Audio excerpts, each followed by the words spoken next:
பிரசங்கி 6ஆம் அதிகாரம். சூரியனுக்கு கீழே நான் கண்ட வேறொரு தீங்கும் உண்டு. அது மனுஷருக்குள்ளே பெரும்பாலும் நடந்து வருகிறது. அதாவது, ஒருவனுக்கு தேவன் செல்வத்தையும் சம்பத்தையும் கனத்தையும் கொடுக்கிறார். அவன் என்ன இச்சித்தாலும் அதெல்லாம் அவனுக்கு குறைவில்லாமல் கிடைக்கும். ஆனாலும் அவைகளை அனுபவிக்கும் சக்தியை தேவன் அவனுக்கு கொடுக்கவில்லை. அந்நிய மனுஷன் அதை அனுபவிக்கிறான். இதுவும் மாயையும் கொடிய நோயுமானது. ஒருவன் 100 பிள்ளைகளை பெற்று அநேகம் வருஷம் ஜீவித்து தீர்க்காயுசை அடைந்திருந்தாலும் அவன் ஆத்துமா அந்த செல்வத்தால் திருப்தி அடையாமலும் அவனுக்கு பிரேத கல்லறை முதலாய் இல்லாமலும் போகுமானால் அவனை பார்க்கிலும் கருவழிந்த பிண்டம் வாசி என்கிறேன். அது மாயையாய் தோன்றி இருளிலே மறைந்து போய்விடுகிறது. அதன் பேர் அந்தகாரத்தால் மூடப்படும். அது சூரியனை கண்டதும் இல்லை, ஒன்றையும் அறிந்ததும் இல்லை. அவனுக்கு இல்லாத அமைச்சல் அதற்கு உண்டு. அவன் 2000 வருஷம் பிழைத்திருந்தாலும் ஒரு நன்மையையும் காண்பதில்லை. எல்லாரும் ஒரே இடத்துக்கு போகிறார்கள் அல்லவா?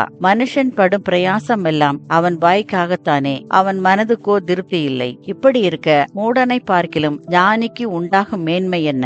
ஜீவனுள்ளோருக்கு முன்பாக நடந்து கொள்ளும்படி அறிந்த ஏழைக்கும் உண்டாகும் மேன்மை என்ன?